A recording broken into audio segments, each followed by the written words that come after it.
Hello, ladies. My devotional this week is a little more emotional, and I've already feeling emotional this week. Um, it's about the struggle to breathe. I'm already emotional this week because I have a grandbaby coming. That brings joy, but it also brings fear. It brings anxiety. She's had a rough time, and hopefully by the time you see this video, we'll have this wonderful child in our lives. But for now, we are keeping them in our prayers. Um, so, this struggle to breathe can come over us in life um, because of anxiety, because of overwhelmingness. But the struggle I want to eventually talk about is the biggest struggle to breathe we will ever encounter in life. But to tell you this story, um, because of its message, I need to read it um, for the most part. And hopefully, I don't know, you'll understand why I have trouble relaying this. And it's not because I don't want to share it, it's molded who I am. I could not be who I am, the mother I am, the wife, without my life and the things that have happened.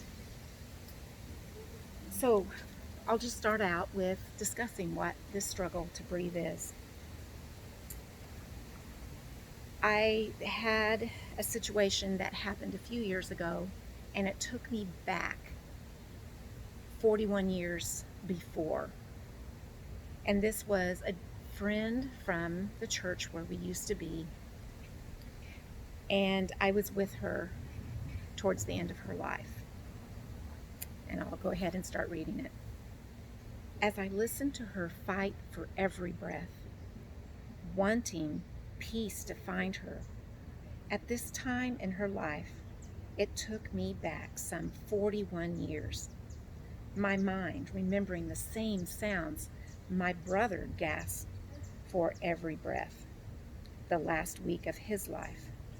My mother spent that week sleeping on a cot next to his bed. 6 months earlier, my brother had run out in front of a car trying to join me on the other side.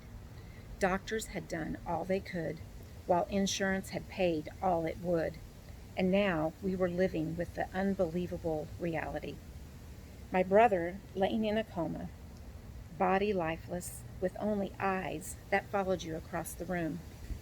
He looked at us as if we could understand every word, as if he could understand every word we were saying. Although doctors had no certainty for us, we spoke gently with the heart only an 8-year-old boy would understand. This also was the best therapy for us in caring for him. Every morning, I would run down the stairs to welcome my brother to a new day. His hospital bed was set up in the dining room where we could all share in his care. This morning, in the wee hours of the night, when I usually found myself in deep sleep, I was awakened by voices. As I came down the stairs, I found my parents and great uncle and aunt wide awake, as if it were in the middle of the day. Men in the kitchen and women sitting with my brother. As I approached the dining room, laying between them in his bed was my brother, struggling for every breath. It was Saturday night, and normally I would have been sent back to bed so I would be ready for church the next day. For a 10-year-old girl, I somehow managed to stay up with the adults. As the sun began to come out, more and more family began to arrive. Before long, our house was full of cousins, grandparents, and more adults, and aunts and uncles. It felt like time had fast forwarded a few weeks and our Thanksgiving feast had begun. Later that afternoon, we all surrounded his bed and the struggle came to an end. There was finally peace, the battle was won, and the pain was lifted. I knew without a doubt my brother was home in the arms of Jesus, the most fantastic, beautiful, and comforting place. I knew this from facts I had trusted all my life. But now, 41 years later, my friend was overwhelmed by her own struggle to breathe.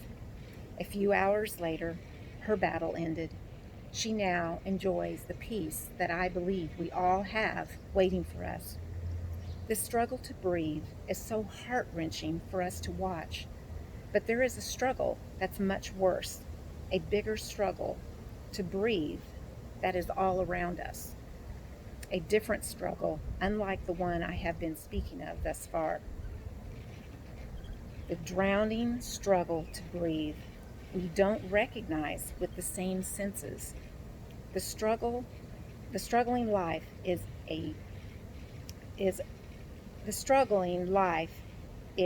of pain. I just messed up my page. A life trapped in sin, a life separated from God, a soul gasping for every breath they take. These lives are craving eternal life and family life that never ends. These lives are walking around among us, choking to death, in need of true life. Are we surrounding these lives in their time of need? Are we bringing them to the great physician? As hard as it can be to stand that close to death, don't forget to see the souls around us every day that are struggling to breathe. Be the life that takes their hand and leads them gently home into a death that brings life. In Acts 2:38, Peter's message had pierced their hearts. They felt the gasp for air, the need to breathe, the life, to have life that only came and can come from Christ. Are we feeling this need to breathe over the need of the physical life that needs breath? Do we run to the hurting, those struggling to breathe?